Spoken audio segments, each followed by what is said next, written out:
What's going on, everybody? I'm Matt Harmon. Welcome to the Yahoo Fantasy Forecast presented by Toyota, the official automotive partner of the NFL. And joining me, talk a little. It's a hell of a day to talk ball. Wait, I forgot to say it's a hell of a day to talk ball. Wow, unbelievable stuff. You know, Nate, I got this new camera here. It's throwing me off. Everything is wrong. But no, it's a hell of a day to talk ball. And joining me to do just that is Nate Tice. I'm so embarrassed. I've never flubbed the intro ever since I came up with that. And now I'm completely flustered here, but we're doing this live, so there's no going back and fixing it. We're doing it live. That was like a balk in baseball. Like, I didn't know whether you pitched or not there. And I was just like, oh, all right. I get second base, I guess, right now. No, I know, but no, doing great. It throws me off. And people that don't know this will peek behind the curtain. I don't see you before we start. We can talk to each other. So when you popped up, I was like, what's this? what's going on over here? That's not Matt Harmon. No, but I'm doing great. It is a hell of a day to talk ball. I'll do it for you. No, but it is a fantastic day to talk ball. No, hey, at least I didn't mess up the sponsor read at the top of the show. Now that would have been a little problematic. So hey, there is that at least. So we're doing something right here on the Yahoo Fantasy Forecast, but it feels right to be back in the fantasy film room, which is what we do here every Wednesday, Thursday, depending on if you're listening, watching this live show here with Nate Tice. So for these shows every week, for the new folks who might be with us right now, we dive into some trending fantasy topics, some film-based analysis that we've done on a trending topic in the fantasy space. And then we dive into the things that Nate shares, what he's nerding out about each and every week. And then we finish with a Thursday night football preview. We have a big NFC matchup to get into it. We also have some big news here in the NFL world, which is going to take us right into our trending topic segment. So welcome to the Fantasy Film Room presented by Toyota, the official automotive partner of the NFL.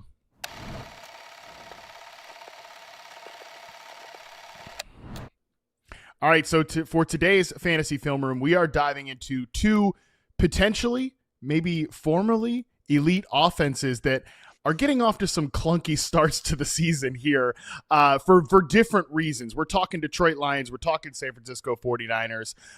In the second segment, by the way, we're actually going to talk about Cam Ward's debut and a little stats versus film debate that seems to be raging on social media right now. But let's start with these elite offenses, and let's start with the San Francisco 49ers, because we've got, I mean, it's just like every day it's a piece of bad news coming out with this team. I mean, if you're watching us on YouTube right now, you can see the laundry list of human beings not practicing for the 49ers today. That's not even considering that, like, oh yeah, their best wide receiver, Brandon Ayuk, is on IR. Oh yeah, their backup plan for Brandon Ayuk, which was to sign Demarcus Robinson from the division rival Rams, he's still suspended. So it's just a who's who of who's not playing for the San Francisco 49ers, including George Kittle, who's on injured reserve. But today, we find out the man at the top of this list, Brock Purdy. Kyle Shanahan came out on Wednesday and said that Brock Purdy is a long shot to play this week, and this could be a multiple week injury here, Nate Tice. We wanted to talk Niners anyways, and then now we find out that we might have Mac Jones in our life for maybe multiple weeks. What is the state of the state on the San Francisco 49ers offense right now?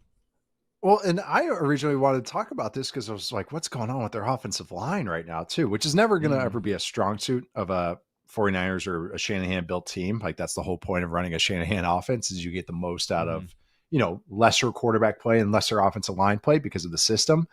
And, man, it's just one after another injuries and a trickle down. Like, George Kittle is kind of the keystone player of this offense, kind of the player that makes a lot of the stuff go. He's a great blocker. He provides a lot of yards after the catch, and he can be a vertical threat, which not a lot of tight ends are. So the fact that he's now hurt, he's the classic safety blanket, but it's an explosive safety blanket. It's not a weighted blanket. It's a weighted blanket with TNT. Yeah, I'm going to go with that comparison. That works. And as much as you're right, and the other tight ends on the roster, like Luke Farrell, Jake Tongs, who we saw a couple times last week, they're decent blockers. They can do a lot of things well enough, but they're not George Kittle. But then you just go, it's the trickle down of all this. Juwan Jennings has a hurt shoulder as well. That doesn't, Kendrick Bourne just got signed back from the back to the 49ers, but it wasn't like he was playing week one or on this roster in week one. So it's just like one thing after another. And CMC, remember, already is banged up, already has, injuries that we were already concerned about going into week 1. And they definitely, Brian Robinson is kind of helping a lot, but is like, are we going to put CMC on the Debo workload just to open up the offense while he's already banged up? So it's funny, this offense that I thought would start having better feelings. Now I'm just having more and more and more questions, especially not just those injury stuff, but some of the stuff that's happening up front too. And then now Purdy is out. And so I think the only person that's kind of sort of happy as silver lining is maybe actually Kyle Shanahan, because he finally gets to coach Mac Jones just a little bit. And finally get to fulfill that narrative. But no, it's just it's a bunch of questions for a team that I was hoping to have a little bit more, not even exclamation points, but just periods or something as opposed to question marks. Oh boy, yeah. There's a lot to talk about. Where to go over there? Yeah, okay. Anyways, so how was the play other than that, Mrs. Lincoln? But no, for real, let's talk about the quarterback stuff first, because I mean, you mentioned Mac Jones and that Kyle Shanahan's maybe always had this not so secret affinity for him as a player. For people that don't remember, because you've memory hold this because you're a real life person that has other things to think about other than the NFL, which sometimes that sounds kind of nice, but unfortunate at the same time. So Kyle Shanahan back in the day in 2021, when they traded up for Trey Lance, almost all of the rumors were that they actually traded up with Mac Jones in mind. And then Kyle really wanted to take Mac Jones. And if you think about the typical cookie cutter Shanahan quarterback, Mac Jones fits the profile, right? He fits the profile of a guy that got the ball out quickly, would make good decisions and just color inside the lines, right? And it is a joke that in a way he's this is what he has always wanted. We've got the joke from Rotopad up here right now that he's realizing his lifelong dream of starting Mac Jones. Obviously, Mac Jones is a very different player than Brock Purdy, and I think the Shanahan offense has evolved from what it was in 2021 when it was a little bit more paint by numbers. But I think some of the common refrain in the fantasy community right now, Nate, is, well, Mac Jones was the guy that fed Brian Thomas Jr. a boatload of production towards the end of his rookie season. People love how many times I have to see those Mac Jones, Brian Thomas Jr. stats. Oh my God. It's my fantasy's favorite little split to share out there. It is because it accomplishes so many narratives. It accomplishes the Trevor Lawrence is overrated narrative. If you were any level of a BTJ doubter, you'd be like, well, he didn't really have any good games actually until it was Mac Jones, just kind of chucking it around back there. But I guess my question in that is, who is Mac Jones really right now, and how does he fit in this version of the Niners offense? Because again, it is different than what it used to be, and we might be having this guy start games for a team that we care about for multiple weeks here. What Purdy's provided in this offense, and why I kind of went to a new level on top of them just adding layers and stuff from Jimmy G, was Jimmy G, was paint by numbers, can do exactly what you dialed up for him. If any play had to extend, it was scary for the 49ers. Mm-hmm. And the other thing with Jimmy G, he was not a great down the field thrower. Their explosives came on a lot of catch and run stuff. And that's what Purdy provided. Purdy's even though Purdy doesn't have a great strong arm, he is willing to push the ball. He's a good down the field thrower, and he's a good scrambler. That's an underrated thing with Purdy. He's a good athlete. He's a big, and he's a good athlete. So Mac Jones is actually an okay scrambler. You're not going to have him extend plays and throw, but as a runner, he can actually get it done. He's an efficient scrambler. But the thing is, Purdy, and a lot of where this offensive explosion has kind of come, or maybe reached a new level, was Purdy's extending those plays, hitting Kittle, hitting somebody down the field. Mac Jones, that's not how he wins. So it's going to be a lot of I think he can operate the system as it plays out now. It's how it's designed very well. Jones is accurate. He can play on time. You just need to have the pieces around him. Of course, he goes to the 49ers where it's oh, they have a super team around him, right? And now he plays for them when it's all hobbled and in the hospital and infirmary and everywhere else. So Jones is accurate. He can scramble a little bit, but he can be an efficient player. And in this offensive system, that's what the beauty of it is. He doesn't have to take on a huge workload, on a huge usage and everything. So he can operate and still get Ricky Pearsall the ball, which is really what all matters, and still find McCaffrey on choice routes and all those things, all the reception stuff, and he can still hand off the ball. So it's one of those where I look at it, it's like he can accomplish the tasks of this offense, but maybe not to the extent of Purdy, because Purdy's just a little better athlete and a little better deep ball thrower. Yeah, the Pearsall question obviously is the biggest one, not just because you're on the show with me, Ricky Pearsall's #1 fan, but 2, because at this point he might be the only guy left in the passing game that people are going to plug into their fantasy lineups besides Christian McCaffrey. And I'm curious if you've gotten to watch. Have you watched this game back yet this week? Yep. The Niners offense. Okay, because I just got done with Pearsall earlier today, and the thing that stands out to me, well, a couple things, but the 2 biggest things that stand out to me is his route tree right now is very vertically based. Like, yes. if you are still stuck on this guy as like a pop gun bunny hop slot receiver for whatever reason, week 1 should be like the final nail in the coffin that's not the case. I mean, the vast majority of his routes are these like deep outbreakers. Mm-hmm. Obviously they want to get him on posts and digs. And you could see this in this is one of those things, like you saw it in the preseason, and it definitely manifested in week 1. Purdy's anticipation, like throws, showing a level of trust in Ricky Pearsall, right? Like that was to me the first indicator, because you mentioned Purdy doesn't have like the biggest arm. I think he knows that. He's not like going to be Josh Allen and rifle it into the tiny windows in zone coverage, but he will, if he trusts the receiver, throw it before that guy is even like snapped his head open. That was to me the first indicators of like, oh, he really trusts Brandon Ayuk a couple of years ago. And you started to see that in the preseason with Ricky Pearsall, and it was definitely a couple of plays in week 1 where you saw that as well. So with Mac Jones, the question is like, number 1, well, do we know he's not going to have that chemistry, because they probably have never thrown together, or at least extended in that way. But can Mac Jones sit back in the pocket and let it rip to Pearsall in the intermediate and kind of deeper portions of the field? Because that's really like, this is a guy right now that, number 1, I think deserves 10 targets a game based on how he's played and his year 1 end of his rookie season. And they're going to need him to handle like 10 targets in a game because he's the last guy standing. And I'm looking at it right now. I wish I shared this with you beforehand. His like tree, like his routes run, I should say, not just the ones that he's targeted on. It is all vertical. It's all a lot of in-breakers, which are the juiciest parts of this offense. It's all built around. I'm with you. Like that. Got to remember, this is an offense, and I'm not comparing it 1-to-1, but it's an offense that has unlocked guys like Andre Johnson in the past that have a vertical route tree and have an X route tree. And Pearsall is more of that than I think how people perceive him. He's got great hands. He's got great body control.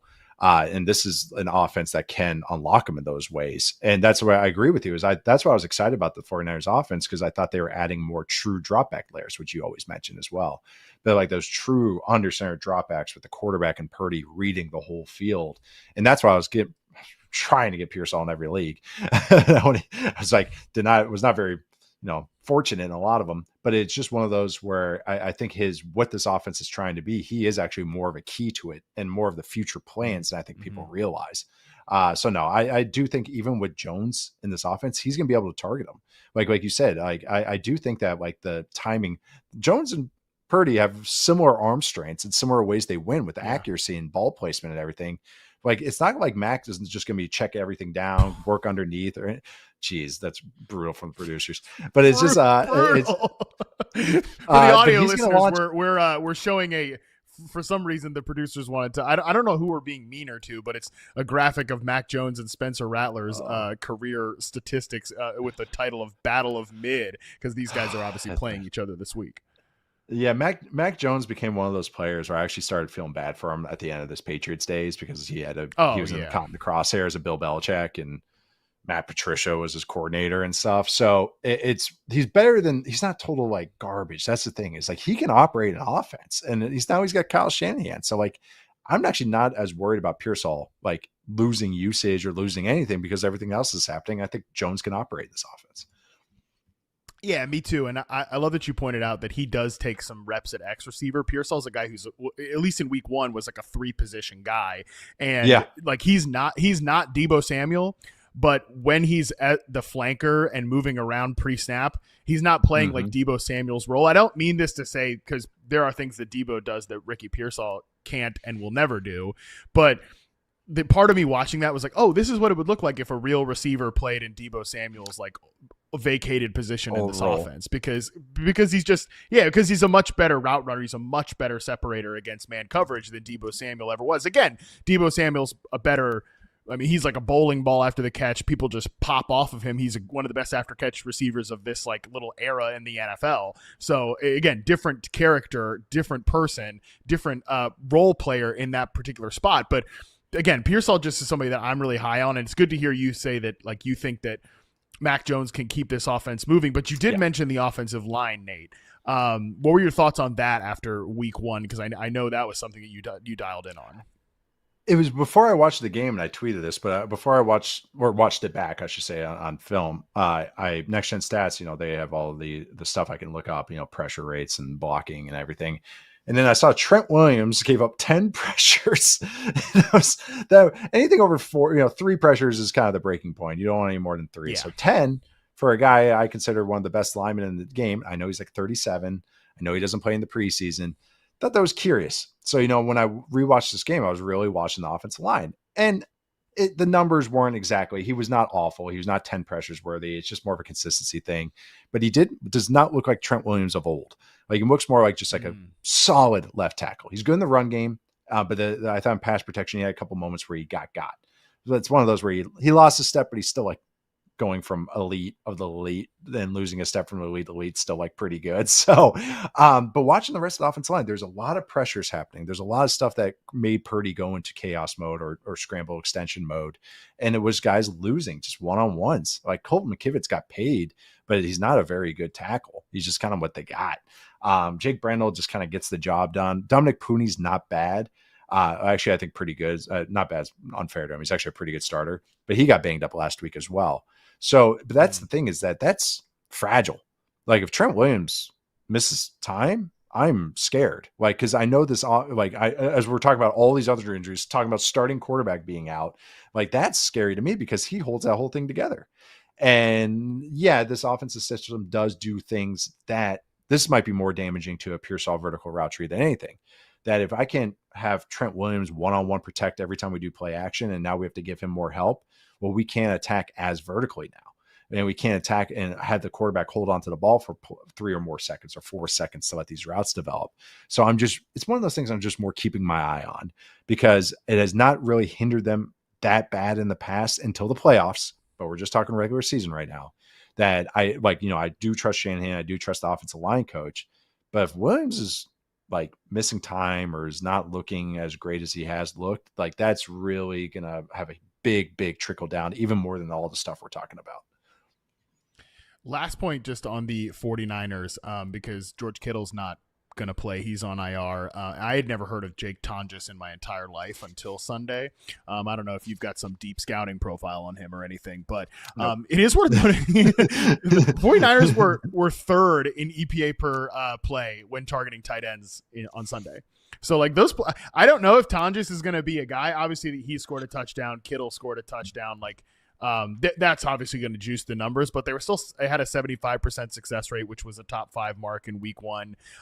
So again, I don't know if any of these guys are going to be guys, but Luke Farrell and the like, but it just could be something, right? Like, cause it's an offense that does generally design things for tight ends. So definitely something to pay attention to with all of these injuries. I am a little fascinated, and I'm sure there's a part of Kyle Shanahan that's morbidly fascinated about what Mac Jones looks like in this offense. I do worry for Kyle, man. He looks like one false step away from like a bender. He looks miserable. He looks like he's always looked a little bit miserable. Our buddy Greg Rosenthal, I think, had a great tweet about this recently, where nobody like in a midweek, I'm paraphrasing, but like nobody's ever looked like in a midweek press conferences that they just lost a game by 30 more than Kyle Shanahan. That's the feeling he gives off right now. Just worried about that. I know people are also worried about the Detroit Lions. So let's talk Lions here, Nate Tice, because I'm glad at least on this show we were willing to ask the question about like what might this offense look like without Ben Johnson and like, what if it falls apart without Ben Johnson? What if it falls apart because of the offensive line? Still, even if you were willing to ask the question, I don't think many people expected it was going to look that bad in week 1.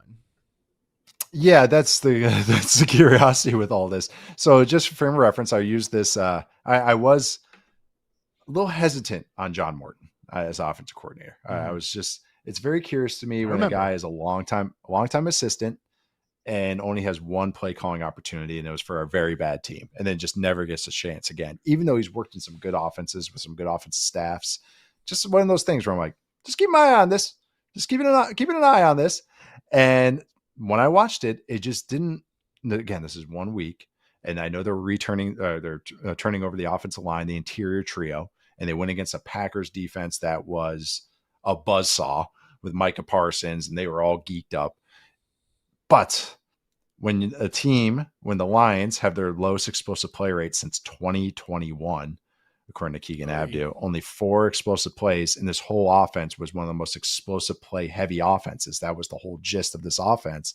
And on top of it, they also had their second worst run game in terms of success rate in the Dan Campbell era, period. No other caveats or anything. The second worst run game. They had one of the worst run games in the NFL last week. And the Packers defense, I do think, will be good. I will give that caveat, but not 22.7% success rate. Like, not like a bad day for the run game for the Lions. You can't see my air quotes. Now you can. Should be like mid 30%, low 30%. That is significant because the identity of this entire team, not just the offense, is running the freaking football. Like, that is what they should be good at. And if you're taking away the fastball, if the 102 mile an hour fastball is now going 93, well, teams are going to just tee off on it. And that's what it looked like in week 1. And so it's just something I'm curious about. And also there's just some canary in the coal mine moments for me. And this, again, might be extrapolating 1 week game plan heavy week because, these teams got a lot of time to prep. But the first play of the game, very first play of the game, the play that these teams are so excited to get to, the opening scripts of the first game, they have Sam Laporta at the point of attack blocking Lucas Van Ness. So, love Sam Laporta as a receiver. He's one of the worst blocking tight ends in the league. He can be on the field because he's such a good receiver. Now, he has blocking the point of attack. That just showed like a lack of kind of thoughtfulness to your first play of the game, play of the season. Okay, it's just one play. The reverse to Jameson Williams. It's called a little too tight to the end zone. That's why I didn't get so much space. That's why he only got 3 yards. Okay, there's other plays where they would have a negative play and they just immediately hand the ball off on duo, which is a play I like, but they would just do it. Okay, they're just doing it kind of like I just don't want to call anything too drastic here. So here's duo. It just, that kind of imaginative thought just didn't feel like it was there. There's just some sloppiness and edginess to this offense I haven't seen in recent years. It might get better as the season goes along. I get that. But I was concerned a little bit about this offense, and now it's more of a lot of it. Because there was a lack of thoughtfulness in this offense, and especially the first game that should be very game plan heavy. So yeah, I'm a little I'm a little pessimistic right now if you can't tell about what the offense, and that's not even the defense too was sloppy and everything. Yeah. But it's a fantasy show, so we're just talking the offense right now.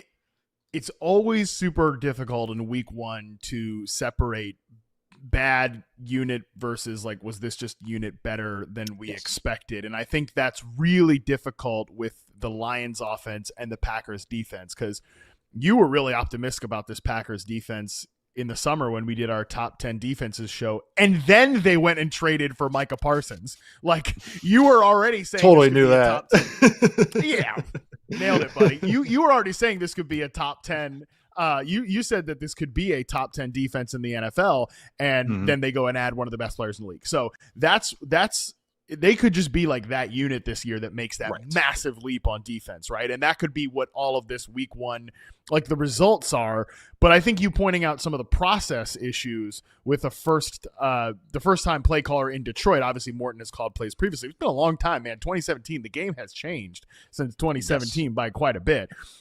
So I think there are also just like there are issues too where like Sam Laporta was really involved in this offense. And like we said, Sam Laporta is a good player, but it felt like he was like the first read kind of options on a lot of plays. And to me, if like I'm a new coordinator, I'm making sure like Amon-Ra St. Brown gets 30% of the targets like off the bus. You know what I'm saying? Like this is my steady tempo player in the offense. Yep. He's been our engine in the passing game for a while. Jared Goff loves him. He's a perfect Jared Goff type of wide receiver, but it did feel very much like My concern with Morton, like in theory, because he's such a known like downfield shot offensive coordinator, right? Like if you go back to that Jets offense in 2017, they were pushing the ball down the field. Even as like a pass game coordinator, it's been kind of discussed that he's a vertical based guy. I don't want him to get turned this into like a true drop back, like push the ball vertically to Jamison Williams and like Sam Laporta up the seams and stuff, because that's not what Jared Goff is. So I'm definitely like that part of it's on my radar too, that it kind of felt that way in week 1. So that can just be confirming priors, but it felt a little bit like that to me. Yeah, I was kind of the whole time waiting. I was like, hey, you're down on this offense, so just keep an eye. Like you're just like, I was trying to, like you say, like my priors, I was trying to kind of hedge against them. Like, hey, just be fair, give it time, watch it. When I was watching it live, I was like, it just didn't feel like it had teeth. And it was like, even Goff under pressure is always going to kind of like drop off as far as production, but he can, when he's rolling, that dude can rip throws as well as anybody. He can sit in the pocket and rip dig route after dig route and over route after over route and bender after bender. And it just felt like, where are all those? It was all check downs and other stuff to the outside. So there was just this lack of it. And of course it showed up with the explosive play stat, but it was like the two things they should be good at were the explosive plays off play action and the run game. And there was probably the two worst elements of this offense. So that's why I'm scared, because it's going from, I always say the crap to not crap. Well, what if you go from amazing to not crap or just okay?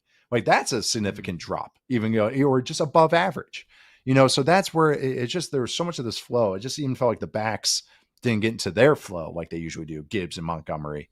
And even Amon-Ra St. Brown, you've already mentioned him. It felt like I think his first catch was when he was lined up as the X and kind of slant. I don't know. I want my Amon-Ra St. Brown catching receiver screens and crossers and digs and stuff that uses this kind of like stuff where he can catch and go. And so, I don't know. There's just, again, I might be just making a mountain of a molehill, but it's just when I watch it, it just didn't, especially back on film. Yeah, it just didn't have that. I mean, Penei Sewell's losing, which is like, should be the strength of your team. So strength of your offensive line. Okay, that's curious. Tate Ratledge, the rookie, is going to have sloppy moments because you're a rookie. Graham Glasgow is going to get beat. He's a fine starter, but he's going to get beat. Christian Mahogany got beat a couple times too.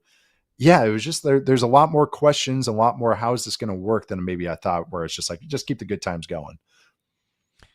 And this week 2 spot, it's back home, and I think that's obviously something that could be huge, right? Could be really worth a lot, because this team has just been unbelievable in their own track in the dome. So that could fix a lot of problems, and it just, again, it could be a week 1 blip outside, against what might end up being one of the 2 or 3 best defense in the NFL. Like that's very possible. We look back in week 1, like, oh yeah, the Lions were fine. They just played a great Packers defense. They will obviously have to play them at least one more time, and they hope maybe, another time in the playoffs, but it definitely is.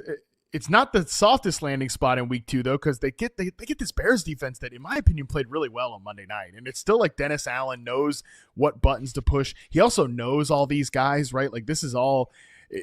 There's a lot of former Saints-ism in this Lions offense. Is. Dennis Allen, like really obviously spent a lot of time in New Orleans, defensive coordinator, head coach, so that's part of it too. And there were just times where on Monday night, and it's very different because, JJ McCarthy is obviously a quarterback making his first start in the NFL. But I said this to you on 301 that there were times where I felt like that defense really smelled blood in the water, and like they were getting after it. And I just wonder if there's going to be moments like that with this Lions team in week 2. But I guess if you had to decide, like, which unit are you more confident in getting right or getting maybe closer back to previous expectations, the Lions passing game or the Lions running game? Lions running game, because just the same offensive line coach, Hank Fraley, most of the same personnel. Like truly, I know there's 3 new starters starters in new spots. Like Glasgow started for this offensive line at different spots, and so is Christian Mahogany. But it's just that I think it's just the identity of the team and what makes the engine go. So I think that's why they want to make that work and fix that off. It just, Goff didn't look like he had the aggressiveness to rip off how he was been playing the last couple of years, where he was just really confident with some of the throws. I think it's going to be fine. I don't think the bottom's totally falling out. It was just, it was very curious. It was very, like, again, I was pessimistic, but I was like, oh my God, like, come on, guys. Like, this is not, I wasn't expecting this. So again, I think it's somewhere in the middle, where I think it's more, the passing game becomes a little less explosive and just more just efficient and fine, which I think is fine for Goff. But I think the run game that gets more right and more what we expect, even with the changes on the interior, just because I just think that's just the identity of this team. Yeah, it's not like fire sale time for these guys from like a fantasy standpoint, right? It's just, if you're shaving stuff off the top, right? Like, this isn't going to be the best offense in the league. There's going to be some losers here. I still think like Gibbs can, we saw it last week. He can scam his way with like the worst receptions you've ever seen to like the Kamara Derek Carr combo. Yeah, the Wan'Dale Robinson. I think Field Yates even tweeted that was the fewest amount of yards for somebody that had that many catches. Which I did reply to, like, made a Wan'Dale Robinson joke because I can't help myself in the replies there. But like, I think he's probably too good to fail. I think St. Brown is probably too big to fail. But that will be part of my, like, what's on my radar in week 2 is watching, as you pointed out, like the scripted plays again, because it was on our radar, Nate, when Jameson Williams said in the offseason, well, see, we have a lot more like freedom now. We got a lot more freedom. We always find a way to bring this up.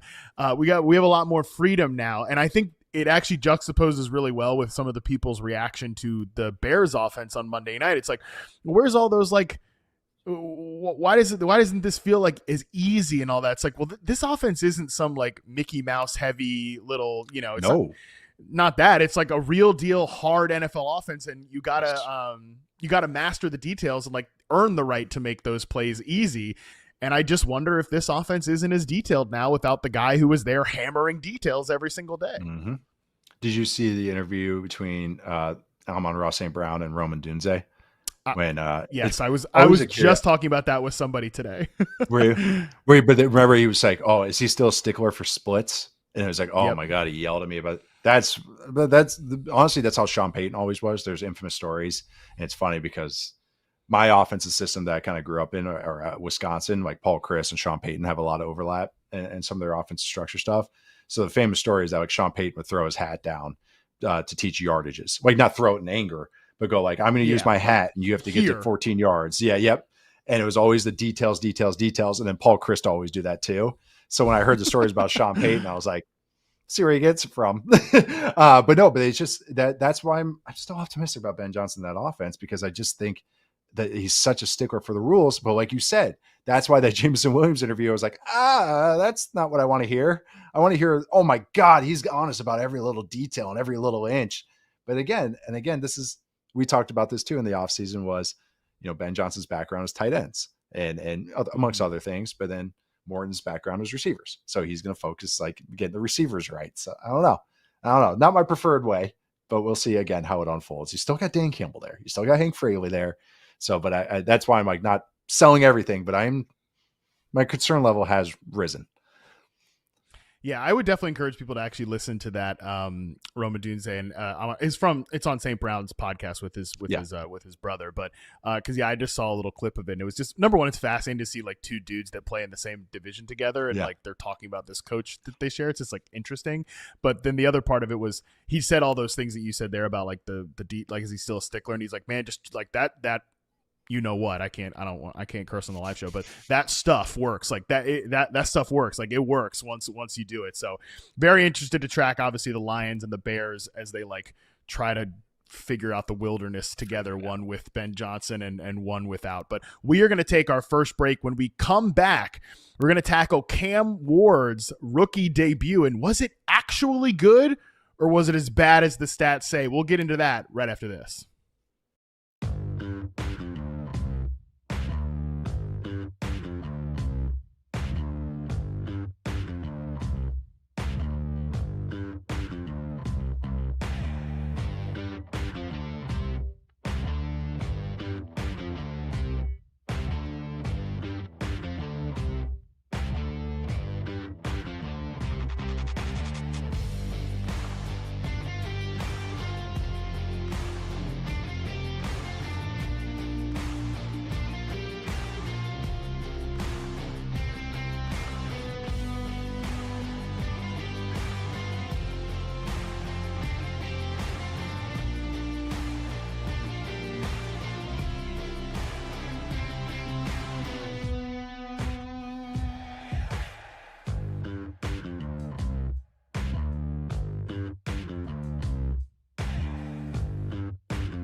All right, we are back as promised. We're talking Cam Ward. Nate, I didn't really plan on talking Cam Ward because it's kind of like a straightforward fantasy situation. That being said, like you're not starting Cam Ward unless you're in like a Superflex league, and obviously the two you're playing Tony Pollard and Calvin Ridley because you're kind of chasing. If you have the stones for chasing gross volume, like you can do that, and that's kind of the deal in this Tennessee Titans offense. Like straightforward, that's generally the fantasy stuff. Although there are some maybe potential sleepers, but it's been such a debate on the internet. It looks like between the stat bros and the film bros, like how good was Cam Ward's debut? I see that we have this tweet from Scott Barrett of Fantasy Points, like showing basically that from an adjusted net yards per attempt perspective, second worst among 32 quarterbacks last week. Highly accurate throw rate was the worst. Completion percentage over expectation, second worst. 67.9% catchable throw rate, sixth worst. Pressure to sack rate, fourth worst. So Scott was accusing some of the people. I don't even know who was. I actually don't even know which segment he was replying to, but ESPN trying to gaslight you that Cam Ward, was great or something. So you watched Cam Ward. I watched the Titans as well today. What did you think of what you saw out of the number 1 overall pick? He's a baller. No, but it's really, that's my first kind of takeaway is that this guy gets how to play quarterback, especially at this level. In the sense his timing is really good. He also can change arm angles, which I think is really, really fun to watch. Like as far as the guy's in his face, he can go sidearm. He can throw a lot of trick shots, which is what you got to do. Also a little bit more. He's a good athlete, but like, he's not like, he's a scrambler to throw, as opposed to a scrambler to run. And I thought he was like really moving out there, like a little bit even more athletic than I was expecting as far as a movement. His first third down was really cool. He was getting, there's a lot of pressure. So that's why I also want to say too, you're going against the Broncos defense week 1 of your NFL career at Mile High. And they were more or less fully healthy. Maybe like a couple snaps missing from guys, but you're going into the Lions den. And I actually thought his first third down, he's getting heated up, pressured, guys are going every way. He finds the check down and hook shots it. And that's where I've made the comparison to him with Rodney Mullen, the old skateboarder, is that he makes the proper technique stuff look fantastical, look amazing and crazy, that he went to the right answer, the check down, but how he got there was a hook shot as he's getting tackled. And so that's what I mean. He can make the crazy stuff, but he's getting to the right answer. And I get it. Like the stats are bad. The underlying stats are bad. The success rate stuff's bad. He took some bad sacks as they crossed midfield at one point, knocked him out of field goal range. But on top of it, he was the whole offense. The run game, I think the run game's going to end up being okay and fine. But man, he was operating on third down. It wasn't him dropping the football. Calvin Ridley was very disappointing, I thought. I also thought they had a lot of botches with their receivers. Yeah, I know, right?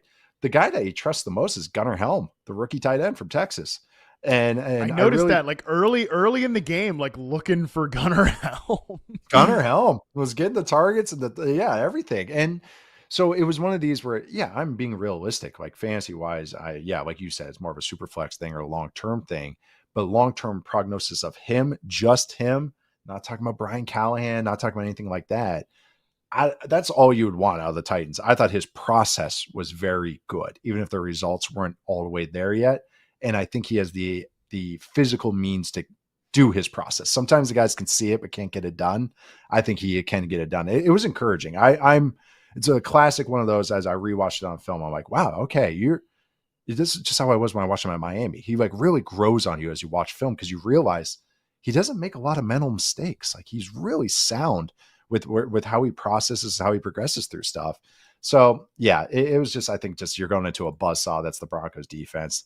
The offensive line was a little shaky. Pierce Gronsi's playing weird at left guard. I thought Dan Moore got beat by Nick Bonito a whole bunch of times. Like the Broncos defense is ridiculously good. So overall, thought it was actually very promising despite the statistical underwhelmingness. Yeah, I think that I think there's like a way for performance out of a quarterback in week 1 to be promising and terrible, like in a way, right? Because I think it's just like, it's just the way that this is getting. Let me come down here as the centrist on this issue, in that, like, I think the way Scott and the stat bros are talking about it is like, well, if he finishes towards the bottom of all these lists, then it was bad, and it was a bad game. And I think that the way people that are watching it and like just trying to judge him individually, it's well, I think if he had finished anything other than 31st or 32nd or towards a number that started with a 3 in any of those categories, it would have been like a fantastic debut, because you got to remember, like, the context of this is everything that you talked about there, where he's going against the best defense in the NFL potentially. He's on the road in a hostile environment. Oh, by the way, this game also was one of the 3 that got disrupted in the middle of it because of a weather delay. I'm really, really trying to not over-index on like almost anything I saw out of those 3 games in particular, because, I mean, Nate, you played football, like with anything, but especially with sports, you got to like amp yourself up into doing something, you know, like you're going to do this insane thing for 60 minutes of play time, but it's like 3 hours, you know, and then all of a sudden, like, your rhythm just gets completely disrupted in the middle of it. Yeah. And then you got to reamp yourself back up. And by the way, this is this guy's first start in the NFL. And a lot of players, I mean, they're playing was it 4th or 5th round? Did Alec Iomanner get drafted? Whatever. Either way, like 4th round, day 3, they're 4th rounder. They're playing a day 3 rookie receiver as like their every snap X receiver. And I charted Alec Iomanner in that game because I'm sick. And again, I knew we were going to do this segment. It's like we're having to run a bunch of like go routes. What are we talking about? Like, you know, he's dropping a pass. He did catch the one pass that obviously our buddy Brian Callahan did not catch or did not challenge when he should have, that he caught that thing. But it just, there's a lot going on here that I think is part of the context of the statistical reality of it. I come away from watching that game with Cam Ward. He's got some like, he throws at weird angles, as you mentioned. Like, there's sometimes I feel like he does like fade away from throws that he probably doesn't need to. There are times where I definitely think like his response to not, I don't know if it would get charted as pressure, but like the pocket sort of collapsing into him, is that he does do that fade away thing. I probably want him to like redirect, step in, and just push it, as opposed to, I think he loses a little bit of accuracy off that ball when he does that. But it's his first start in the NFL, man. Like, what are we talking about here? I do come away from that performance seeing like there are nits you can pick in that stuff, and obviously the accuracy overall has to be better. But I still see a quarterback that can start for 17 games as a rookie, not humiliate himself, and get like production to some of these guys, like a Calvin Ridley when Calvin Ridley catches the ball, or maybe Alec Iomanner is going to have some moments, or the tight ends will pop up here and there. Yeah, it's when I watch it, you say that when you want to evaluate other guys, and sometimes the quarterback play is not good enough for that. It's like, I'm not worried at all that Cam Ward's going to play at that level, where it's like, it's going to be more about other people and how they play, as opposed to like him bringing the whole thing down. He has a higher floor than I think I expected maybe as a rookie. And I wouldn't say as I expected. I figured there'd be some up and down games because just with the look at the Titans roster. But man, it was encouraging. It really was. I can't reiterate. I mean, he's the number 1 pick, but it feels like he's the least talked about number 1 pick since Trayvon Walker. Where it's just like he's got some real stuff to him. Like, I'm excited. He has no national games. No, I mean, night games this year either. So it's one of these things where it's like, trust me, bro, kind of thing, where it's like, no. He's actually pretty good, guys. When you watch the Titans, I know he only threw for 120 yards or whatever it was, 117 yards, took some bad sacks, but it's just like, no, he actually does have some cool stuff to him where it's like, he is a real quarterback. And I'm encouraged. I came away again thinking that as I rewatched it, I was like, yeah, he has some nice processing moments. Other than, again, one of his best throws was followed by, or best moments was followed by him taking 2 sacks in a row. So it's, again, that's a rookie. He's going to have those moments too. That's a rookie, but I'm willing to kind of wave it away until week 14, and then we see how it's going. Most rookies are just objectively bad, like on paper, in that way. You gotta live with, you gotta live with ups and downs. I will say the unfortunate part for Cam Ward is that not only is it this first start in Denver, week 2 gets the Rams, woof. Week 3, Colts. We'll see. I was really impressed with that Colts defense in week 1, and I think that Lou Anarumo can throw some interesting stuff at them. Week 4 in Houston against the Texans. Week 5, Cardinals. That's kind of I think that can go either way, but they'll definitely throw some funky stuff at you. Once we get to like Raiders week 6, Patriots week 7. That's the thing. Like, put up league average, all those stats that Scott threw out there. Like, put up league average stats in those games, or maybe even better than league average. And then like, okay, this is like on balance, a good rookie season. There are going to be some games where the rookie is just putting up like unplayable production, but it's more about like, how does it look? How does it feel? You know, and I again, watching that game back, and after I probably watched the Chicago Bears like last season an obnoxious amount of times because they had so many receivers to focus on, it didn't feel like that, where it's just like, oh boy, this is a guy that's just like, there's so many things going wrong here, and like he's making it a little bit worse. It obviously, again, he made some mistakes, and the results are what they are, but we got to be patient with these guys. And I feel like JJ McCarthy's game is funny because on Monday night, you know, I kind of go back and forth on this. And I don't want to do a whole JJ McCarthy thing because we got to keep the show moving. But that was a great example of like a guy figuring it out in like mid game, right? Where probably for 80% of that game, he was the worst quarterback we saw all week. And then you turn it like by a significant margin. Too. Pretty easily. Yeah. Pretty easily like the worst quarterback we saw all week. And then by the end of it, it's a guy who's thrown 3 touchdowns in the fourth quarter and one big like helped his team win the game. NFC Player of the Week. By the way, I have thought some of the pushback to that is funny, just because like I get it. Like I saw our buddy Bill Barnwell. I love Bill. Bill's a friend. Yeah. Bill's great, but being like he was the 29th quarterback by EPA of the week or whatever. It's like, well, they don't hand those out by EPA. No, they're not doing. It's Heisman moments.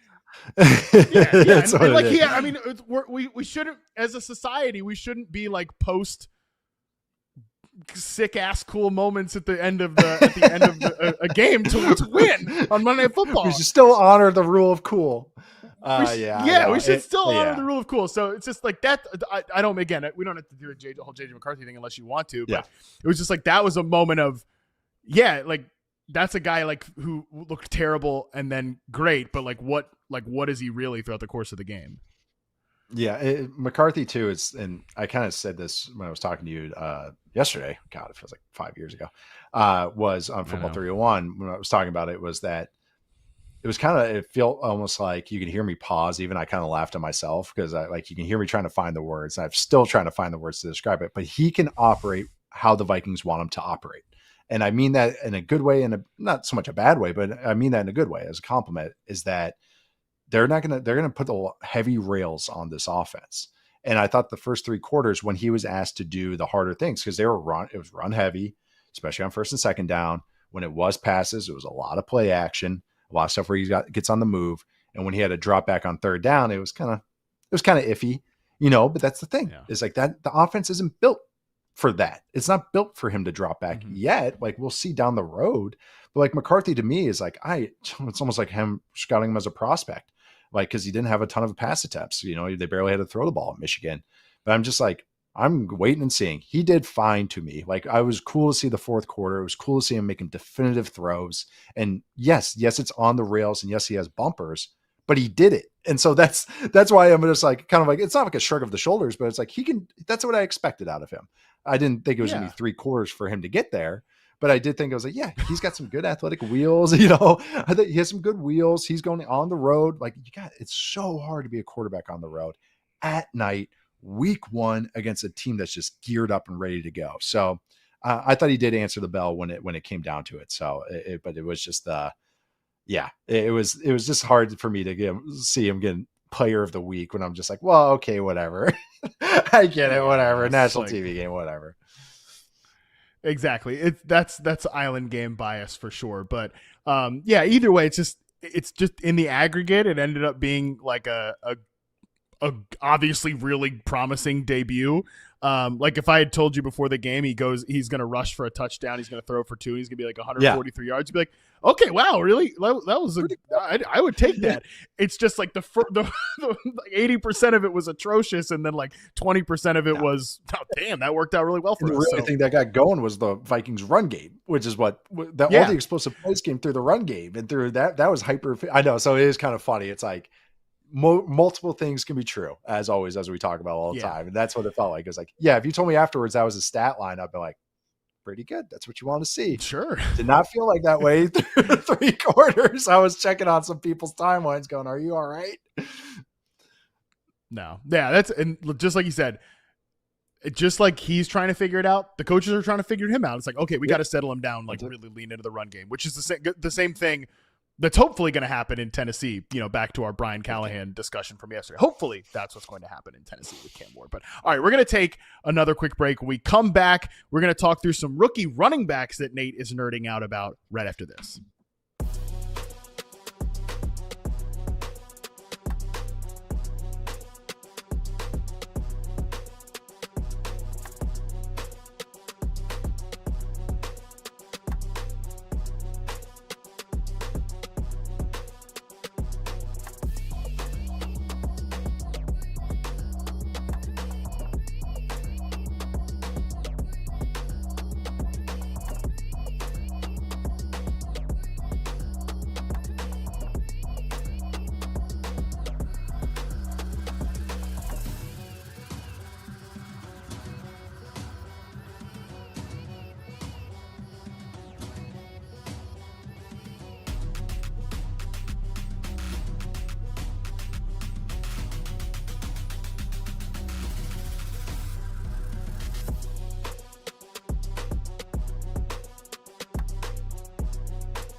All right, we are back now. It is time for the segment that's rocking the world right now. It is what is Nate nerding out about here on the Fantasy Film Room. We've got some rookie running backs potentially growing and expanding their roles. You've got 4 here. I'm going to just throw them out there so we get them all on the record, and we'll see how many we can dive deep on here. One is Basil Tootin / LaQuint Allen. I'm glad you threw that one in there. Woody Marks of the Houston Texans. Devin Neal / maybe potentially cheating with a Kendre Miller answer here for the New Orleans Saints. And then number 4, Kyle Monangai, of course, of the Chicago Bears. So which one of these do you want to tackle first, Nate? I'll just go in the order you listed. I'll start because that's how my notes are, and that's how my brain's going to work. So I'll go Basil Tootin and the Jaguars situation, I should say. Obviously, I don't think I'm really illustrating anything different here when you see one of the running backs for the Jaguars that was above these 2 rookies got traded to the Eagles and Tank Bigsby. Mm-hmm. So I was high. You and I have had, I feel like, 10 conversations on this. Maybe it was just because of the draft shows that we did here in Vegas, where I was just like, Basil Tootin became almost like a meme over the weekend. But Tootin is, to me, the most potentially complete back in this backfield. And I'm including Etienne when I say that, because he's better. He has juice like Etienne does. He can do the stuff. He can run in between the tackles, which I think the other running backs did struggle with that they had. And I just do think that there's going to be more to him. I think the coaches like him, and I think they want to get him going. Like Etienne was probably looking on the trade block at one point as well. Where I do think this is going to be more of an even split for a minute, where they kind of have their particular roles. But I thought it was significant. I got to mention Allen as well, because Allen's become like their pass protection back.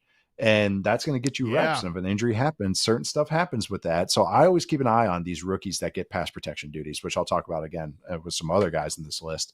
But that's why I had to mention Allen in here too, where I do think Tootin has more juice, is the better real running back. And I think that he will earn more reps as the season goes along. I know he's already been drafted pretty high and all that as far as fantasy terms, but I think Allen too is interesting as well. And I think they trust him now. I think they got through that week and they're like, all right, we trust you guys. Bye, Tank. I think they just had to see it before they kind of like really trusted themselves. So those are 2 guys I'm yeah, keeping an eye on. And the Jags run game was a little bit better than I was expecting. Yeah, snap rate for these guys, it was just it was snap rate was 61.9% for Travis Etienne, leads the way. Tank Bigsby 19%. We can just completely remove that. LaQuint Allen 14.3%, and then 6.3% for Bajal Tootin. I feel like LaQuint Allen will probably end up being like Samaje Perine, where he never gets enough touches to matter in fantasy or anything like that, but he's kind of like a snap eater because he pass blocks. And maybe that he got touched the ball twice, one run, one target in week number 1. And I think like that might just be where he's at, where he just eats snaps like 14.3%. He might just stay there all year. That might shave like a little bit off the upside of whoever the running back 1 is, which right now is Travis Etienne. This is one of these situations, Nate, where I kind of feel like if you drafted Travis Etienne, you were right to do it. And I wasn't out here just like banging the drum for Travis Etienne. I was banging the drum for take a Jags running back. So right now, like I kind of have a mixture of Travis Etienne and Bajal Tootin teams. And I think with Tootin, if you can hang on to him through the bye weeks, because right now, like I think Travis Etienne does have to lose the job or get hurt, like to really like for the next, let's just call it the next month and a half. I think he has to lose the job or get hurt in order for Tootin to like really lean in there. So if you can hold him through the bye weeks, which you might not be able to, like a running back that's like not playing, it's tough. Once like you need to start making injury replacements and putting guys into your flex and stuff like that when people are out. That's going to get difficult. But if you can, I think like you can still be right if you were a Bajal Tootin backer in the offseason too, because I'm with you. Like he only had 3 carries in week 1, but there were some impressive like zone rushing reps in week 1. And like that was who I imagined him to be as a prospect, because like it was an outside zone home run hitter, but I thought like the vision and tempo of his runs were really impressive in week 1 as well. Yeah, for a guy that tested very fast and, of course, is fast and has juice to it and explosiveness to him, he will do the real running back stuff, meaning between the tackles, a little bit better than I kind of gave him credit for. Maybe he has fumble issues too, and which hasn't showed up as well or showed up so far. And the other thing though about Etienne, and I maybe should have checked this out, it's contract year Etienne. And that's always the thing. Always the thing you gotta keep an eye on. A guy that doesn't have a long-term contract is going to, be feeling pretty good during their contract year. But no, what you just said, how you laid it out, Allen is that pass protection back that eats some snaps. I see this almost like what'd you say, 17%? It's funny. I wrote 50, 30, 20 split for a minute. And I could see it becoming more of like a 40-40-20 split unless Etienne gets hurt or something of that sort. The staff, like they wanted their guys. It's just really hard to go into the season with 2 rookies. And Etienne's played well. I thought he made some nice reads as far as a runner. So it's like, I think everything you laid out is exactly right. Yeah, I think if you have Travis Etienne on your fantasy team right now, like especially here in week 2 against the Bengals defense, you put him in your starting lineup, and then we'll just see what happens the rest of the way with this team. Let's stick in the AFC South and go to the next one here. Woody Marks. Yeah, this is a curious one. This is more like one I just want to kind of explain the situation than more hype up Woody Marks. Sure. Texans backfield though, just Texans offense, man. The offensive line looks shaky. Ed Ingram's somehow become the most important player on this team. The guy that let up the most pressures at guard in the entire NFL last year. He gets hurt and becomes just a mess, even more of a mess. I laid into the Texans offense on Sunday night, and then I had some Texans fans go, "Well, Ed Ingram got hurt, so they had to shuffle." And I go, "It doesn't even matter. Like these guys were all potential starters anyway. Like this is what I'm talking about with all these spots." So the run game, Nick Chubb actually looked fine. Nick Chubb had some nice efficient runs. It's Nick Chubb. Nick Chubb is going to get hurt.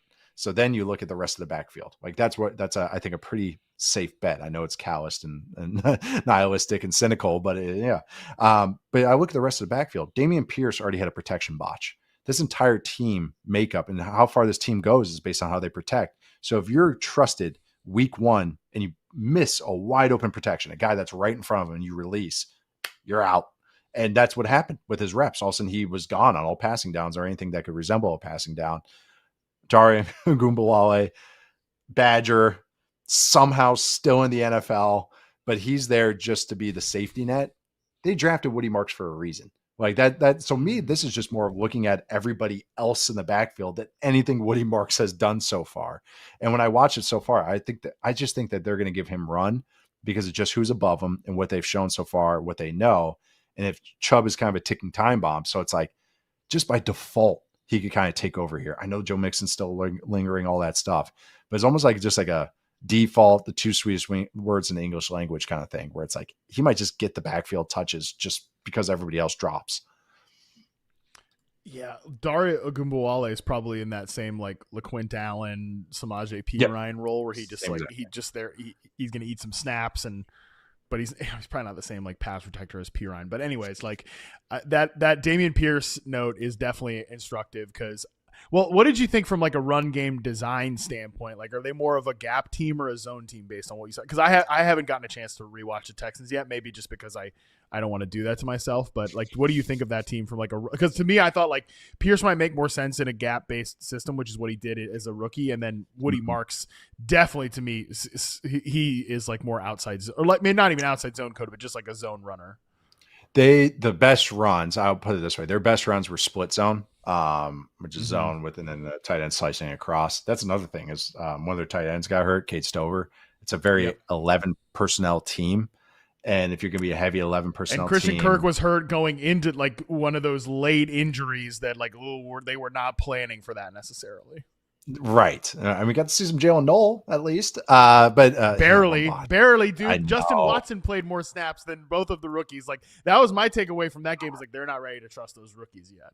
They're not trusting any of the rookies. I know, and there's so much Patriots to this team. Like it's just how they run things and organize things. Big school guys, that type of thing as well. Like just the whole team makeup. So, and that's also Woody Marks thing is where it's like, are they going to play them? But I thought the best runs, they had some splits on stuff. The Rams run defense isn't the feistiest thing in the world. They try, but they're more built to rush the passer. So they were able to catch them a couple times. Statistically, it wasn't great. Guys had some botches, guys had some losses, but I actually thought they had some decent moments, but it was mostly split zone stuff. So more of a zone team than a true duo team. And that might just be because Ingram was out. Arasuri had to play right tackle instead of left tackle. Cam Robinson's at left tackle. Titus Howard's at right guard. So maybe they're just like, let's just get out of here and just run the most simple zone stuff that we have. So one of those I just want to see when they're have the fully healthy offensive line. It's really hard to say it's going to get that much better, but the offensive line that they wanted to walk into week one with, we'll maybe see a different little scheme stuff. Yeah. Not playing Jared Verse, I think will help too. Cause like that guy he just obliterated Ursery a few times, like just straight power. Yeah, they nuked them. Yeah. So hopefully that will help. That's my cope is that the same thing we talked about the Lions. Like my cope is that performance said more about the Rams defense than the Texans protection issues. Right. But that's my Nico Collins bags like shaking in my boots. So that's mostly what that's about. But let's go to the next one here. You've got Devin Neal and Kendre Miller. What's your thought process with this? It's how the Saints were interesting. We talked about it a little yesterday, and I was able to finish the second half and just watch what happened. And their use of tempo stuff we talked about yesterday was interesting. So I'm like, okay, Kellen Moore. Devin Neal, though, got asked to be their third down protection back, which, again, significant for a rookie. I think Kendre Miller, for once, actually looks competent as well. And really, they didn't. Well, his head coach doesn't hate him anymore. He doesn't hate him. Hopefully. That helps. But he's trying hard. He's doing the right things, it looks like on film. It's one of these, just again, it's a backfield where it's like if something happens to Kamara, I've not heard anything or read anything. Is Kamara a trade candidate? But it seems like they're trying to split the reps a little bit more than just Kamara. And I'm just saying that more anecdotally as far as the flow of the game. Like it wasn't just like just Kamara's show. Like they're actually willing to go 3 running backs deep and giving Neal what I thought are pretty high leverage touches or valuable touches to be a third down protection back with Kamara on the team. I don't know. That's something to me. And he was hurt during the preseason. He had a hamstring. He was able to play the last preseason game. And right after, Kellen Moore's like, oh, Miller and Neal just really stood out to me and how well they did. And I was like, oh, noted. He went out of his way to talk about the 2 young backs. And I know Miller's been a vet for a couple of years. So, but yeah, it's just, and I also think the Saints offensive line's a little bit better than you expect. They've really invested in it. Yeah, and so it's a backfield I'm not totally out on. If you have a deep bench kind of thing, where I know Miller's on a lot of rosters, but for Neal, it's just kind of like one of those late dart throws, deep bench stashes that they're already giving them valuable kind of reps, and that's significant to me. And the 2 times they gave him the ball, he got the job done. Had some nice vision, some nice cuts, and I like Neal coming out as a prospect as well. So Neal's just a guy I'm kind of like keeping as a deep stash kind of candidate. Yeah, I know. We both had like an affection for Neal's just kind of rugged nature, and just like maybe a reliable guy. I know Charles liked him as well when we talked about him through the draft process. So I was surprised he fell to the 6th round, but there's going to be some guys that fall. I mean, look at the Commanders are starting a damn 7th round running back right now in Bill. So I mean, the guys fall through the cracks at times, especially in a deep class like this one. But I think my takeaway with this Saints backfield, kind of talked about it yesterday with Ray Garvin, because I liked this, and I would talk about it with you as well.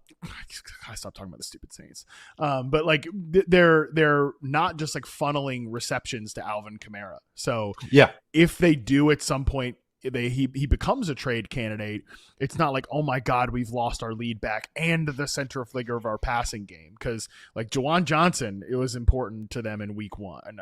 Obviously the receivers as well. So it's definitely something to file away for later in the season. But I want to get to Kyle Monangai here, because my guess is you've got him on this list just because his name is not DeAndre Swift. Because we didn't get to talk about this much because obviously too well. Well, I also know that I watched that Monday Night Football game, and in all of the discussion about Caleb Williams, not a lot of mentions that run game was abysmal. So I feel like we didn't talk about this enough. But so is the reason we're talking Kyle Monangai here because his name is simply not DeAndre Swift. That's really it. No, but I do like him overall. But I mean, that is a big part of it. It's just, again, where you're just doing the math of who else is in the backfield. No, their run game sucked. It was 19% success rate, which was, I think, the worst in the league. It's funny because the Lions had their worst game too. So it's like, does everybody just need each other? Aaron, it was Ben Johnson and Dan Campbell and Aaron Glenn. I thought Drew Dahlman was mediocre at center, a lot of pressures, had some bad moments as well. They had some weird cadence stuff. Yeah. The cadence stuff I'm willing to wave away because I think they're trying to change it up so much and really use that as a weapon, but that takes time and reps and everything. So they're heavily penalized. But Monangai, I mean, you just look at some of the quotes that like Ben Johnson has said about him. He said like he fully trusts him. This is an exact quote. Monangai has really hit a stride there over the course of the spring and training camp. Johnson said, I trust that guy at this point. There's a big thing to say for a young player like that. He tends to do everything right. And we've already talked about some Ben Johnson stuff. For a guy that I think is a stickler for detail, to say that about a 7th round rookie, I'm listening.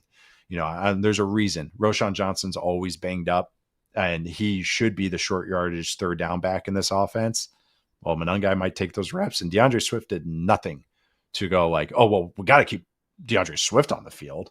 Like, so I just think there's just a lot of tea leaves I'm reading here where Monangai, I think, ends up taking over this backfield in some way, shape, or form, just because of who else is back there. And Ben Johnson's going to want to run the ball. I mean, yeah, the quote we had on the screen from him earlier, like, how do I get Kyle Monangai, or how do we get Kyle Monangai more involved? Quote, I need to call more runs, which right. I think we do need to call more runs, but also maybe not. DeAndre Swift, 100% of the running back carries in week 1. DeAndre Swift, 100%. A guy that probably fell out of favor with this. Of all the things that Ryan Poles has done, and there's been a lot of questionable things, like that DeAndre Swift contract, the moment free agency opened, still is such a weird one, man. And he's the most obnoxious kind of fantasy guy to rank in the beginning of in August and stuff. Cause like, well, he's going to get a lot of touches, and week 1, he gets all the touches, and it's like, all right, well, saw what that was worth. Like, well, and it's like, great, you got 8 fantasy points out of it. Like and I felt watching the game, I was like, that felt like a lot. It's just difficult with this backfield right now. Cause as we mentioned on 301-2, it's also going to like put them constantly behind the sticks. So I think at some point, and that's not what you want out of Caleb Williams at this point. You do not want him in those situations. We want to have positive down and distance situations so that he can actually look to rip those throws 10 plus yards over the middle of the field that I've been harping on this week. So let's hope we do see something different out of the run game. Maybe it is Kyle Monangai. Last thing before we throw to break here and then preview Thursday Night Football. You got some notes on the Browns offense, which, by the way, the Browns offense has been like popping in these fantasy podcasts, Nate, because they've got like 3 players that people picked up off waivers in Cedric Tillman, Harold Fannin, and Dylan Sampson. Yeah, I just did Mina Kimes' show, and we had a preview each game, and I had this game, and it was like, what's the key, the most important factor of this game? And I said, the Browns rookies. I wholeheartedly meant it. No, but now we top their first couple of draft picks, which was a couple of defensive guys, Mason Graham and Carson Schweschinger. On offense, though, Harold Fannin, man, it's real. It's real. He's what, Sean Payton said this like once, and then everybody just used this term 100 times this off 100 million times this offseason. Joker. He's the Joker of this offense. Like he is the guy. He is the adjuster of this offense. He's the guy that lines up every single place. He does everything they ask him to do, as far as like they want him to run routes. They want him to be an auxiliary blocker. They want him to be blocker or split outside. They love him. Like I've heard through the grapevine, from other people that have reported on a team, they love him. I liked him as a prospect. And the thing was, it's always significant to me that they're like, no, we're designing plays for him. And they did that in the preseason already. And so Fannin, I think, is a real deal guy to have on rosters. I know he's popular on waivers and everything, but man, just Flacco was spinning it. And I know it's the Bengals defense is stinky, but he was spinning it. There's actually more value, I think, in this offense than maybe I even gave it credit for. They do not want Jerome Ford to be the guy. It's apparent to me. It's so over. So pick one of the rookie running backs, and hopefully that's the one that breaks out. And that's the thing. I like Judkins as a prospect, and I like Sampson as a prospect. So that was, why'd you guys have to go on the same team kind of thing? Because I liked them individually on other teams. One of them being a Bear would have been nice. But no, I just really looking right. No, but just looking at it's really more the rookies have given me kind of like a little optimism. I thought Tillman looked good. Judy's Judy, but there was just a little bit more here. Flacco maybe is comfortable in this offense and spinning it. He looked confident. So I kind of put it as sneaky, okay Browns offense. That's how I'm going to phrase this defense, or phrase this offense, I should say.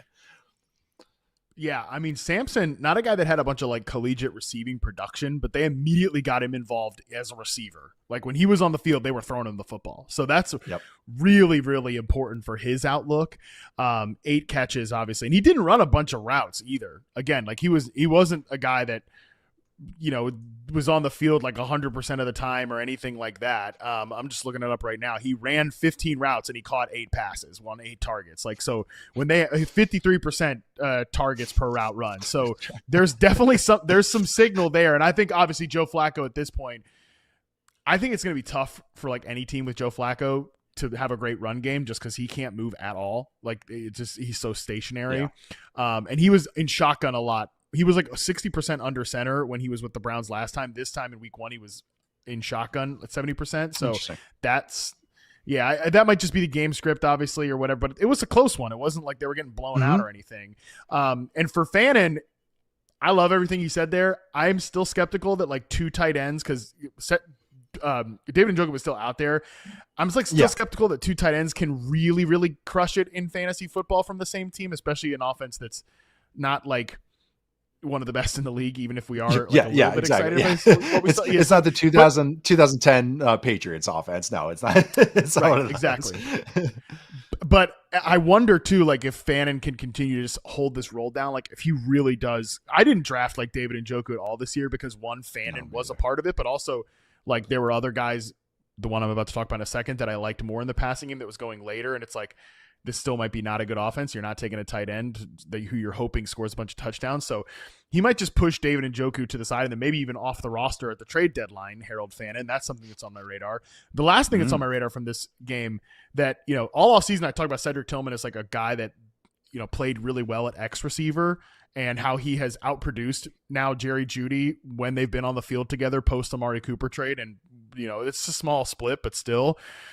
That's still true based on what we saw in week 1. The other thing that was interesting, though, is that Tillman was the Z receiver, the flanker, and Jeudy was out at X in week 1, which interesting. I actually hate for Jeudy. He's not. That's not. Yeah, he's terrible play Jerry on ball. Jeudy. Yeah, terrible on ball. But Tillman, they love the way he gets like in the mix as a blocker. You can tell Makes that. You can sense. see the attitude, the tenacity. But that also allows him to get like more free releases and run those big in breakers that he's really good on. So I definitely think like stock up for Cedric Tillman after week 1, just because he's getting more of those move around plays. He's not just a static X, which in this offense is going to be critical for those like play action shots that Flacco takes. Yep. And the play action, and Flacco's willing to rip it over the middle. We saw him in week 1, how that connection works. Now I've always liked Tillman. I think of him as he can be a nice, kind of how he is in this offense, where I think he can be a nice part of your top 3 pass catchers, but not the number 1 guy. That's interesting that they move him to Z, because that actually does make sense now that I think on it, because how they moved him in motion, that makes a lot more sense. As I kind of, one of those you said it, I'm like, oh yeah, you're right, actually. No, but I do think that I'm just higher on Tillman anyways. I just like the skill set. So that's also some of my priors and everything of that nature. But no, I'm with you. I think his stock's up. And I do think Njoku, in the weirdest way, he was drafted as he was so young, and he's become such a good blocker and inline guy. Well, if we're going to do play action, sorry, David, we're going to keep you blocking. All right, Harold, go run the corner route. Okay. You kind of, they might use him as more of like a true tight end as opposed to the receiving element. Brown's definitely more interesting than I thought coming out of week 1. So shout out to them. But 2 very interesting teams, Commanders, Packers, much more interesting teams. Yes. Commanders, Packers play on Thursday Night Football. We are going to preview that game right after our final break.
All right, we are back. Big Thursday night football preview here. Washington Commanders versus the Green Bay Packers. 48-point over-under, according to our friends at BetMGM. The Packers are 3.5-point home favorites.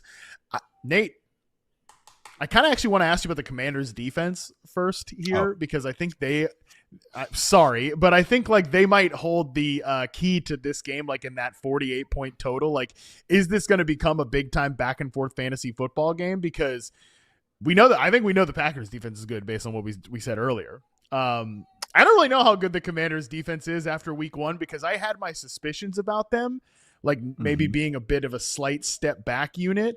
But I think the front actually played pretty well in that game. But how much can I take away from a game against a Giants offensive line without Andrew Thomas and Russell, like, oh my God, the Russell Wilson thing behind center. So it's just like, I don't really know if this Commanders defense is any good, which is obviously important to deciding about guys like Jordan Love and some of these wide receivers in that like constant rotation they've got there.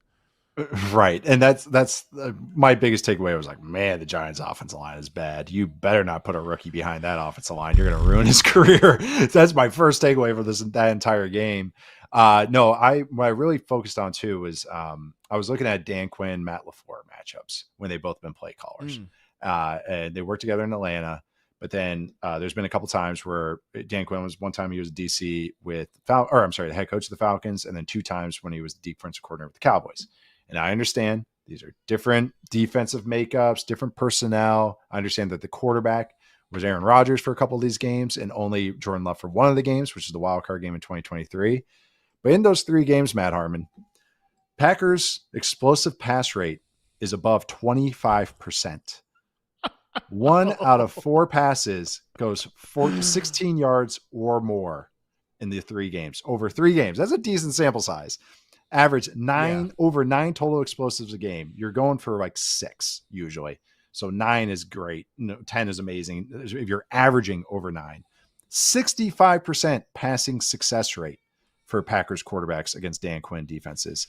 For context, last week, Justin Fields led the NFL with 66 passing success rate, best of his career. But also, so basically their average was the best we saw all of last week. They also averaged 0.72 EPA per dropback. It's almost a point per dropback. Averaged 143 rushing yards per game with a 41% rushing success rate.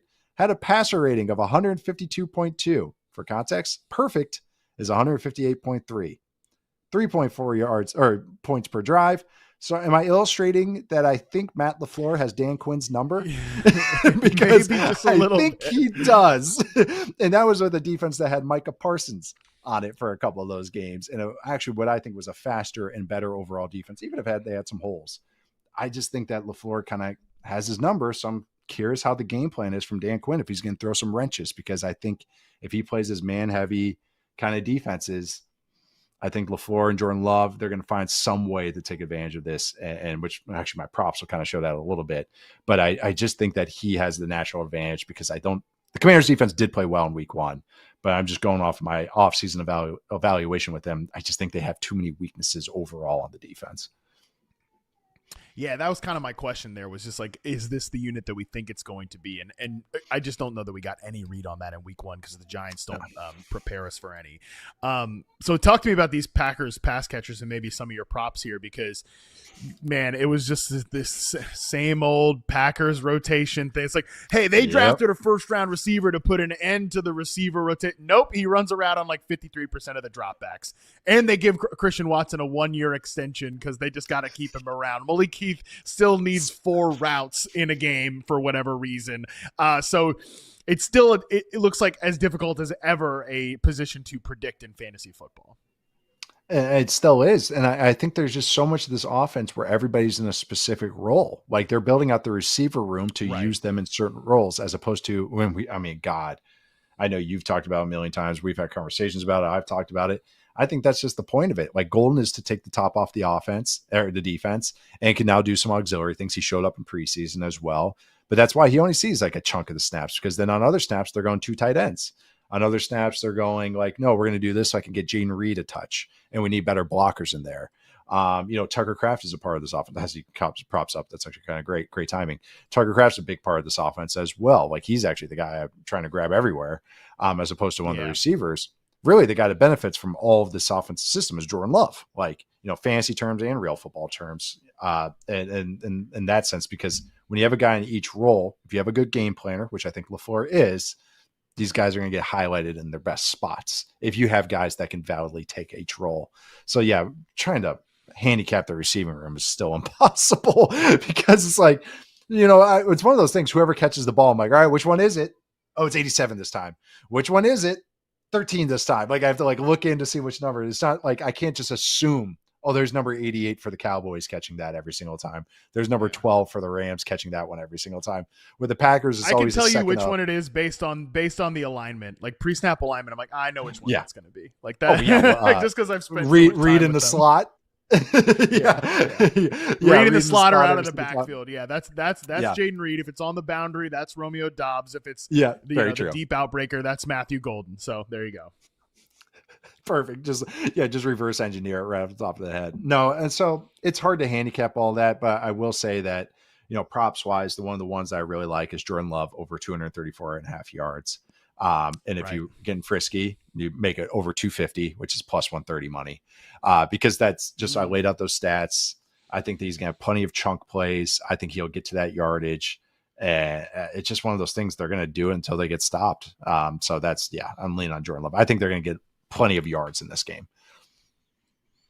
I like that. It's like, as I always say, if you can't, it's the you don't to forget the syrup, take the pancakes, or maybe the other way around. I always forget that analogy, but it's just like the guy that's going to distribute the ball to all those people. Yes. Just take that guy instead. And I do think Jordan Love, we're having a big Jordan Love game. If I'm trying to reverse engineer the wide receivers via props, here's how I think this is going to go. I would take the over on a Matthew Golden 18.5 longest reception, because I think they're going to get him a heater at least once in this game. I love your Jaden Reed anytime touchdown that you have on here, because I mean they're not going to use him a ton. They're going to throw him out there when it matters. That was the thing. He only ran a route on like sub 55% of the dropbacks.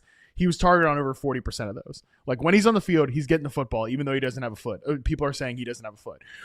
So I think he can get involved around the end zone. And then Romeo Doubs, though, I think beats the over on 3.5 receptions, because this is a team that goes man coverage heavy on late downs. And he is a guy that will beat man coverage on those quick in-breakers to like move the sticks. So I can see Doubs with 4 catches, Golden with the long one, and Jaden Reed getting involved in like around the goal line. So there you go. There's how you reverse engineer the receiver room. Which I'll be wrong on every single one of those because it's such a weird receiver room. It's so hard, and it's just one guy, and it's like, oh, there's I was gonna say Christian Watson coming off the bench, catch that go ball. No, the other one on top of this is just how you just mentioned all the man coverage. One of the Packers are one of the best coached teams as far as the scheme and how especially the Packers offensive line. One of their kind of strengths is how they're able to just use their offensive line to protect and getting Josh Jacobs out in routes, and not just routes like where he's doing tricky things, just even checkdowns. That is always the goal of protection. So one of the props I liked was Josh Jacobs over 90.5 rushing and receiving, because if they're going to run a bunch of man, he's going to go on a linebacker that I think he has an advantage on in space. Like no matter who it is, if it's Bobby, it's not going to probably be Bobby Wagner, because they like to rush Bobby Wagner because they don't want him in coverage, which is also a thing. Is if they're not blitzing him, is there going to be something to Jacobs to take advantage of that? And then Frankie Louvu, same thing. Great player going forward, not so much in space. So Jacobs, they're always going to run the ball. That's part of the offensive flow. It's one of the most run-heavy teams, no matter who's the quarterback with LaFleur. So Jacobs is going to get his touches, but I do think he's going to get good yards. I don't know if they can really stop the run yet. I got to see more proof of the Commanders' defense. So I think he's going to get a good amount of yards, but I do think he's going to get some cheap touches underneath as well, just because who else is there. The last Packers prop I have, this is more of a heat check. This is Luke Musgrave anytime touchdown plus 800. Just, I don't know. All that mentioned about the linebackers. That's a heat check. You know, and some of the safety play. I don't know. Maybe a little vertical, something. You know, something where he's taking a corner route or down the seam, something down the pipe. Like Dan Quinn will throw in some cover 2. So maybe something right down the pipe, so that's a heat check plus 800. That's why. And then the last one for the Commanders, because we were so Packers heavy, Jane Daniels, anytime touchdown at plus 175, because while I do think the Packers defense is very good, they had a high yardage total for Daniels, but Rashawn Gary and Micah Parsons can kind of take the cheese sometimes on zone read stuff. And even if they're game planning for it. So I think they'll get caught once and like where he catches it, runs in a touchdown, whether it's inside the low red zone or beyond. So Jane Daniels, anytime touchdown. I'm taking Commanders. I'm taking Packers to win and cover here, which means the Commanders are going to be in a trailing situation, which makes it tough for Bill Krosky-Merritt in fantasy, because he just did not get any passing game usage, and you're going to need that passing game usage. He's like basically a touchdown or bust RB3. That's how I would view him in fantasy football. Meanwhile, I'm definitely tracking the Debo stuff. I want to give it one more week before I really say he could be a guy that can start every week in fantasy, but something to watch. I do think that Packers athletic front will be all over the run game there. But Nate, hell of a week here on the Fantasy Film Room. Appreciate you joining me as always. Make sure you subscribe to Football 301 and you check out a new piece that Nate just put out on Yahoo as well, looking at the Detroit Lions and many other things that he's watching this week. That is going to do it from us today. Thanks again to Toyota, the official automotive partner of the NFL. Tomorrow, we preview week 2 with Justin Boone with all of our great new bells and whistles. That's coming at you live at 5 p.m. Eastern. Until then, we are out.